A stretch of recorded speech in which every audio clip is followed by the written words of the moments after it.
right, so we'll start with introductions. You guys want to tell me your name and a little bit about Aussie Moms? Yeah, sure. I'm Nancy Lee. This is Ashley Lee. We're pretty much Aussie Mom Pet Sitting, and we've been around since April of 2016. We do boarding and dog walking, transportation. If your pet needs to go to the vet, we're welcome to bring them there to the vet for you if you have, 9-to-5 jobs. That's awesome.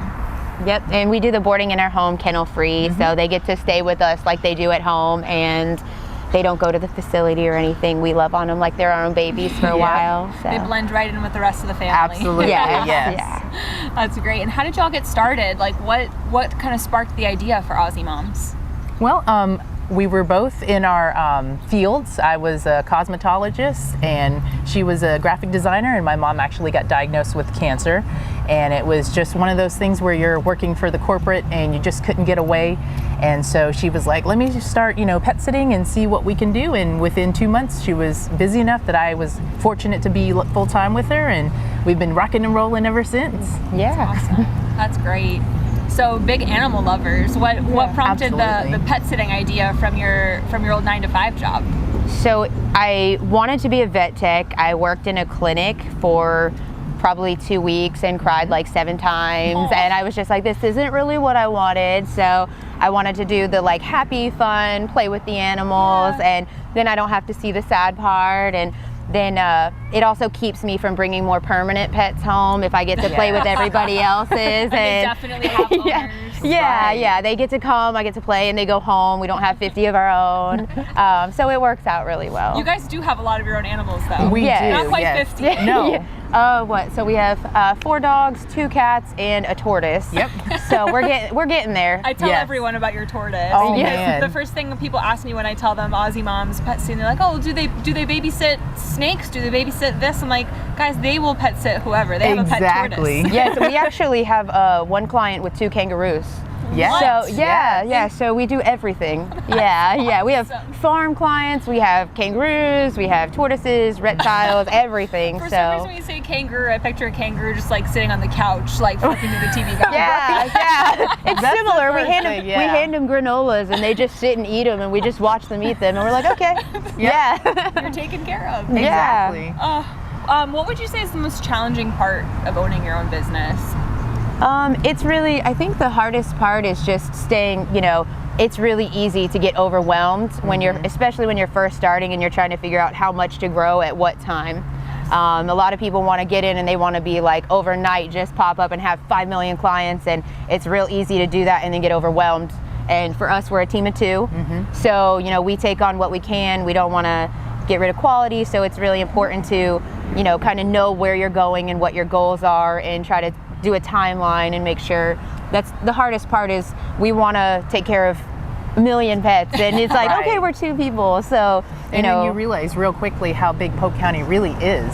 And when you first start out, we were taking everything. We're like, let's just take all of Polk County. Yeah, we were going from Plant City to Lake Wales to Haines City. I remember you guys used to drive all the way to Mulberry to pick up my Thor to babysit him. Exactly. We're really that was quite the trek, and I imagine the time just in driving is a lot when you could be at home, spending that time with the pets, kind of one-on-one. Right. That makes a lot of sense. Would you agree that's probably the hardest part of owning your own business? I would think so. I mean, you want to help everybody, and it's the no word is very hard to say owning your own business. Yes. It's just one of those things where, we try to be more of a family-owned business, not a corporate.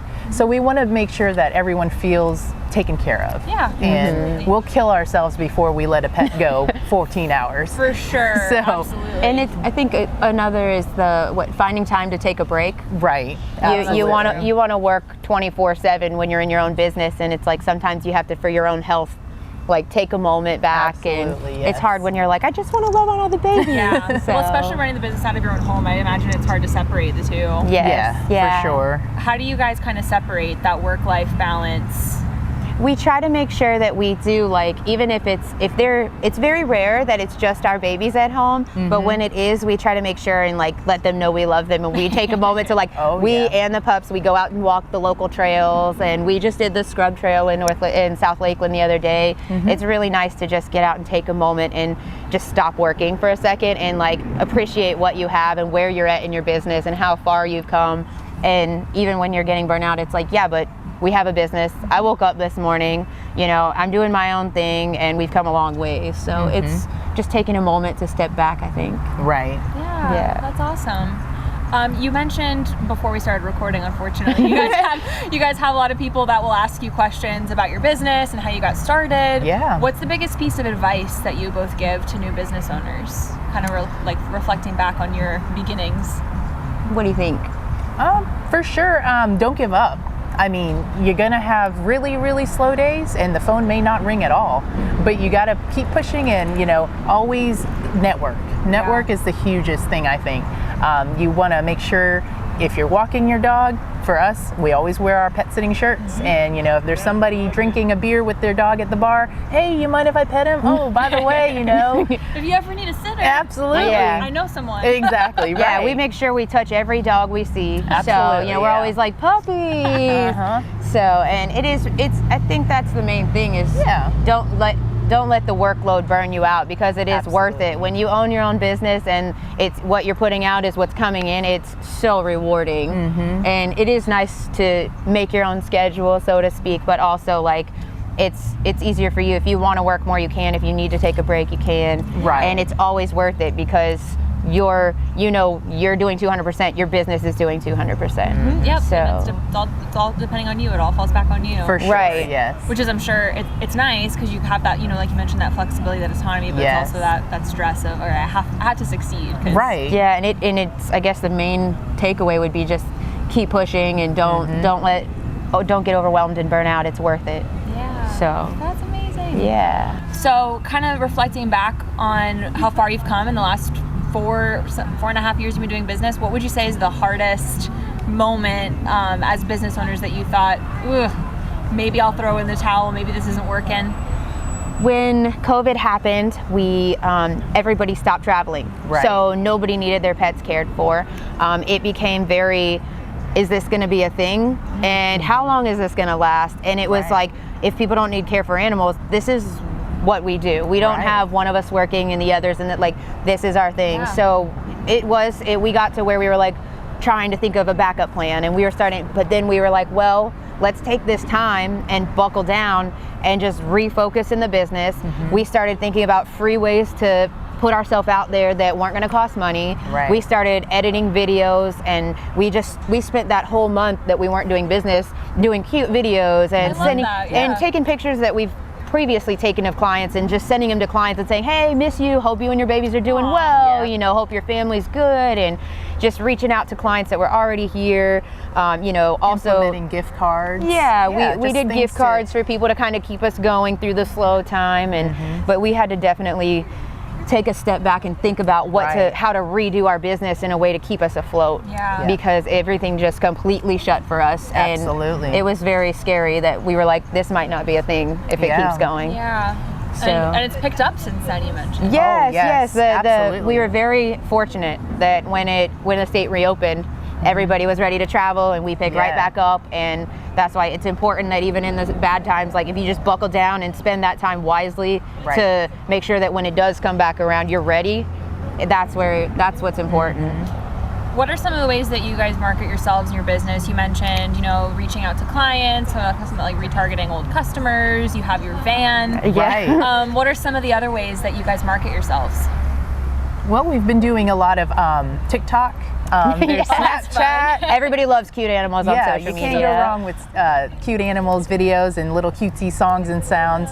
But also, you know, taking a moment to enjoy nature, walking around, always having our shirt on and having cute little bandanas for them with our little logo on there. So that's always been helpful for marketing. And we always, if it is slow, I tell her, I'm like, just go drive through neighborhoods with the van. So true. With the van having the decals on it, on your days where you're not working, just go drive around. Just or take your vehicle that's already wrapped and just park it in the front space at a you know, go support your local community and park your vehicle right up front. I love that way everybody that comes to park is going to see your vehicle and go, what is that? And it's free advertising while you're eating dinner. So which you're probably going to do anyway. Right. I mean, why not advertise while you're sitting down? So that's how I found out about you guys when I started, like literally when you guys first started. I saw the Aussie Moms van. Yeah, we get a lot of people that are like, I saw one of your vans today, and I was like, we have one van. You guys get around so much that you see it in so many. I still see it. Yeah. That's something there's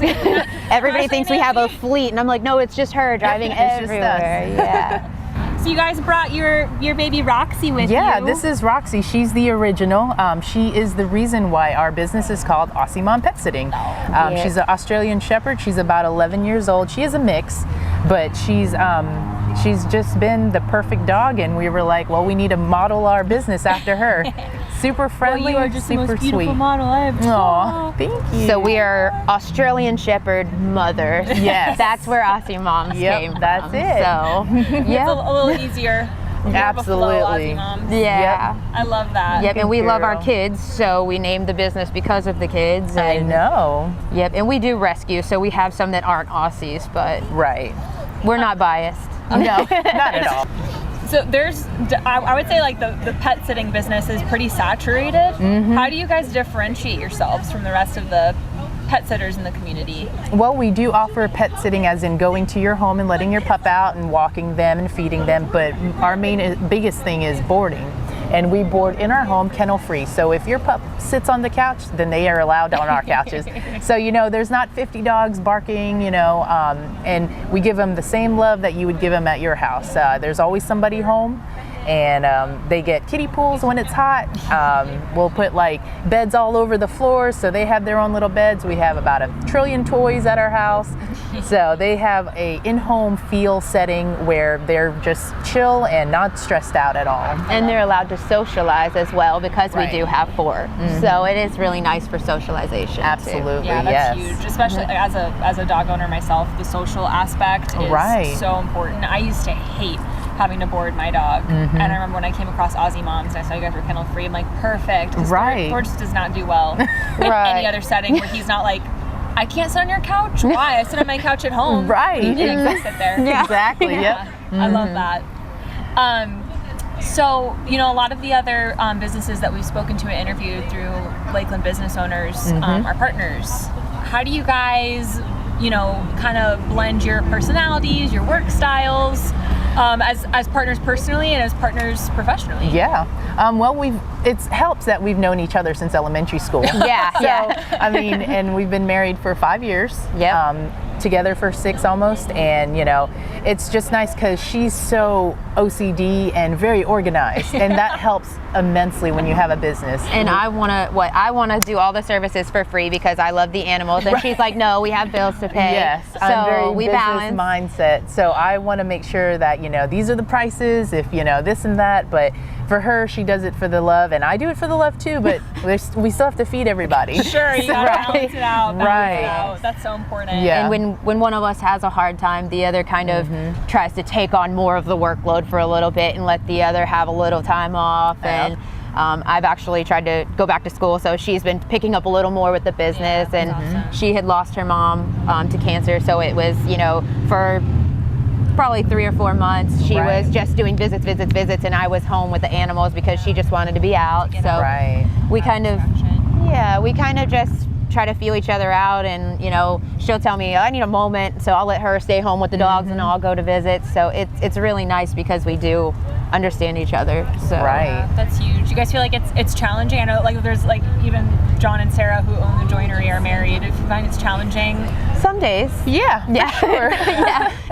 it's always got, you know, the ups and downs because you're with each other 24/7. Right. Yes. So, you know, this isn't where she can go to the office. Yeah. We're literally 24/7 next to each other. So And we don't stop working. Right. When dogs are at our house boarding, she comes home from the visits and we have dogs at home. So it's literally like work, work, work, work, work.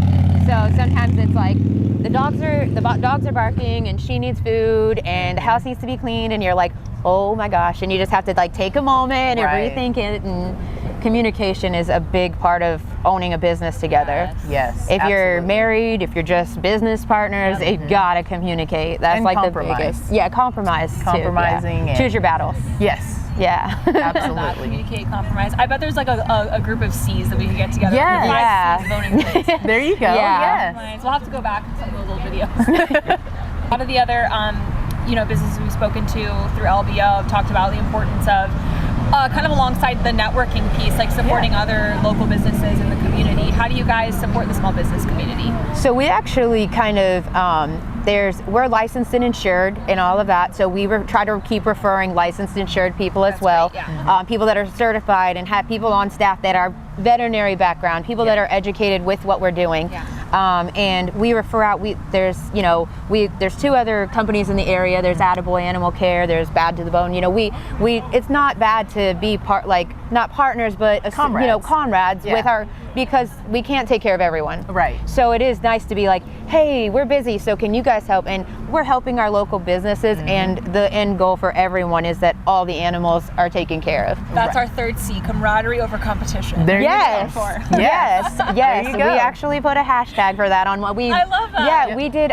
We actually just did a little video series with them because our whole thing is like, this is how you choose somebody. You don't have to choose us, but you know, these are the things you need to know for your pet. And we did. You know, it's nice to support your local businesses, and all of us. We go to the local vets. We go to the local stores. You know, you got to support your community, or because it's easier for them to support you when you're supporting them, and they don't know you if you don't go out and support. Of course. So, well, like you mentioned, you're only 2 people, and if you're at capacity, you have too many animals already, but you have a client that really needs someone. Exactly. It's a better look to like give them a referral than it is to just leave someone high and dry. Right. And we have clients that we share with other companies. You know, we're like, hey, I can do 3 if you need 5. You know, this company can do the other 2, and it works out great because the pet is getting the care they want. Yeah. So at the end of the day, that's your goal. Yep. Exactly. I love that. Yep. I realized your website was like totally updated last Yeah, I had to go and do some website editing of my own because our main thing is we have an online portal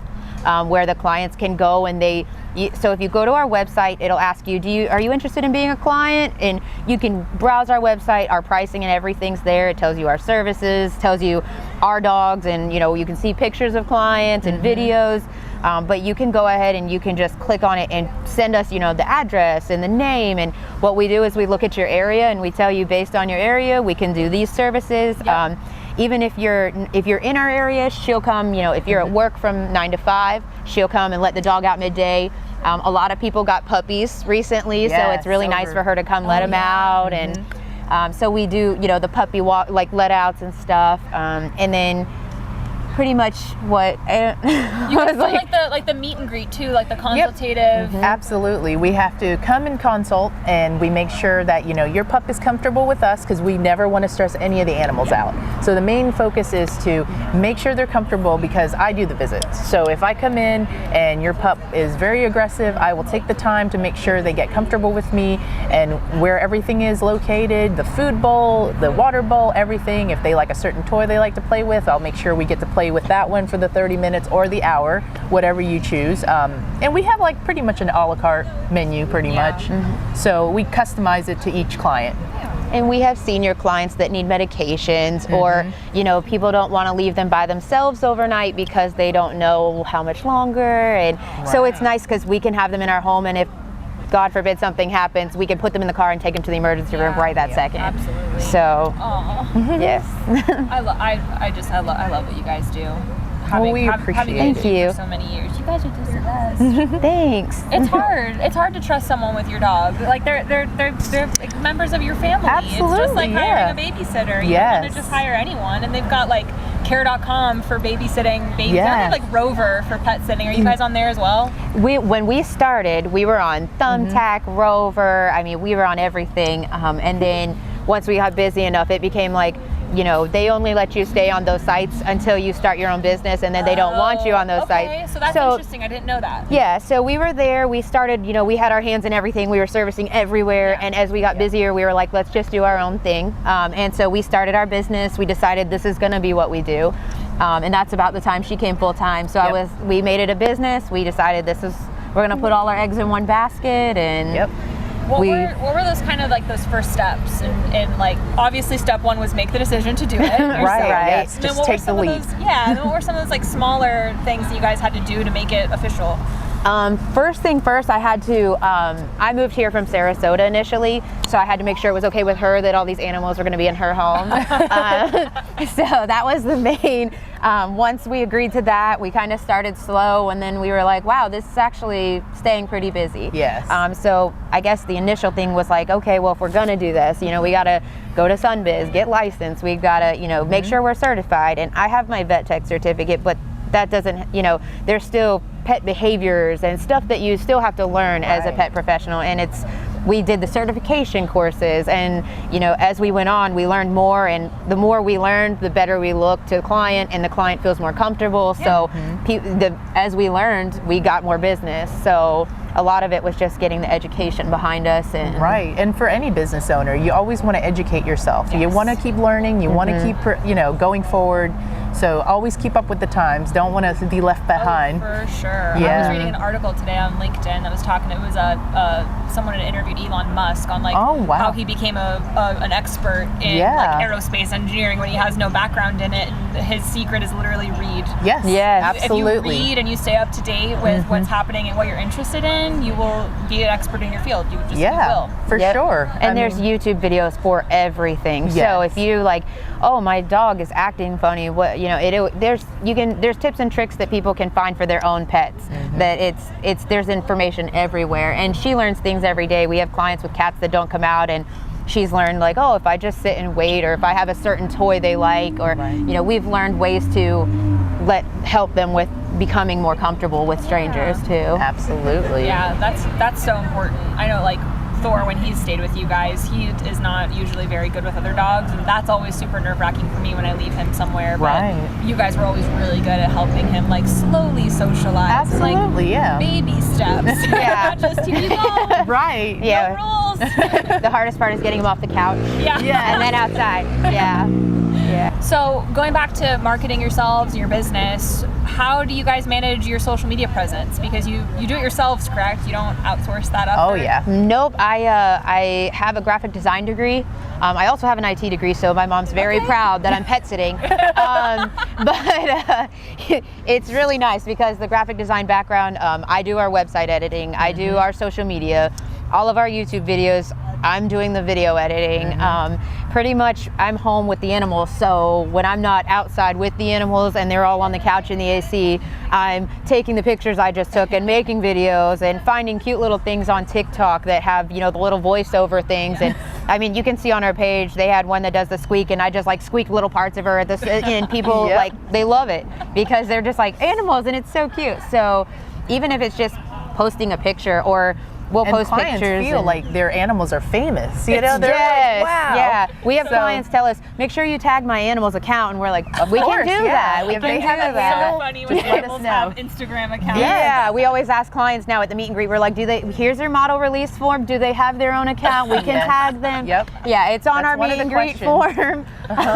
We're like, are they on TikTok, Twitter, Facebook? What are they on? I need to tag them all. We pretty much make it happen. We have clients who travel overseas, and they'll Skype us, you know, and we'll take videos and stuff. So pretty much the advertising and social media marketing and stuff is me. But she handles the Snapchat. So our Snapchat account, she does the visits. So it's easier for her to like walking this one and walking. For me, when I'm at home, I'm like, cool, we're playing in the yard again, you know. So it's we both kind of handle it, but she does our Snapchat, and I pretty much handle the other stuff. But we kind of, if we get a cute picture, we just dump it on the page because everybody loves it, and it's not about so much as the wording and the hashtags as just making sure that people know you're still in business. You know, the frequency. I'm still here. You just want to keep getting your face out there. So that's the important part of the social media, is just making sure you're present. Yeah, that's huge. So definitely. though, talking about the future of your business. We've talked a lot about your come up, some of your struggles. What do you all have planned for the future that you can share with us? So our goal is that we are trying to find some property. We are looking for a couple acres, and we are planning to turn an acre into a dog park. 1 acre will have a shallow fountain. You know, she's already got the plans drawn out. We just need to find the spot. Right. So, you know, we're gonna try and make like one just a park, because a lot of people are afraid of the park now. You know, a lot of people are like, I don't want to take my dog to the park because I don't know if those dogs have shots, or I don't know if they're... So for us, we were like, why not have a park? And even our clients that aren't necessarily boarding, if they wanted to, hey, can my dog come for a play date and play at the park? We can do it. You know, they can come enjoy a park without the dangers, because we also make sure their shots and everything are. So ideally, we're going to have a park on 1 acre, and then we're going to try and grow, because currently we do it in our home, and our home is maxed out. So, you know, there's times we have to tell people no, and we would love to take 5 million dogs at once, but we're looking to grow the space so we can grow our business. Absolutely. I love that. That's so exciting. Yes. There was when I used to live in Jacksonville, there was a really big dog park, kind of similar to that, but they did the same thing. Like, you couldn't just like walk into the park. You had to go and check in. Right. And I think it was like $5 or $10 for the day, but you could go. I mean, it was a big piece of property, so you could go, and like there was a little mini trail you could walk your dogs on, and you had the peace of mind knowing that all the dogs there have their shots, and we're good to go. And we do research marketing, so when we're driving, we are constantly keeping our eyes open for different things. And on social media, we kind of look to see what other people have. And I know there's Camp 𝘴𝘪𝘯, and there's in Sarasota, there's all these people that are coming with these facilities and these. And the animal market is just never ending. Right. I mean, there's never going to be the more we progress, people will get more and more animals. And a lot of people that can't have children, they get animals. Yep. So animals are great. They're great for therapy, everything. So we're only going to continue to grow. A lot of people have gotten pets during quarantine too. Absolutely, Anything else to do, and they're home now. So. Right. Everybody gets lonely and they want a puppy, and then they're like, oh gosh, I got to go back to work. So you watch my puppy. So that's a lot of our business the last couple of months has been puppies. So, yep. So if everyone wants to follow you, it's at Aussie Mom's Pet Sitting, yeah? Yep, at Aussie Mom Pet Sitting on Instagram, Snapchat, Twitter, Facebook. TikTok, evidently. Yeah, absolutely. I follow you guys on TikTok. I have not done that yet. There's some really cute ones. Oh yeah. We have a cane course, so I made Fly Through Space on there. So my graphic design, I get bored and I'm like, hey, guess what? Your dog just flew through space. You're welcome. So if you had to go, or if you had the chance to go back and tell your young starting out self some tips and advice about owning your own business, what would you say? I would definitely say don't give up, and don't give in to those huge conglomerates that attack you and say, hey, I see that you're starting out a business, let me get you started on social media and this and that, and all those huge corporates that are trying to blow your business up at the golf course and this and that. I mean, if you put your own personal time and feeling and love into it, you can make it. I mean, for sure. That's awesome. Yeah, so you don't have to like spend a bunch of money at the forefront. If you're doing a good job and you have a good product, absolutely, people will spend money with you. Yep. And I like that. I think that would be where mine would go, is that you need to be like, my younger self, when we were starting it out, I was super nervous. Right. I knew that I was like, okay, I need to get busy. I need to hurry, because I wanted her to be there for her mom.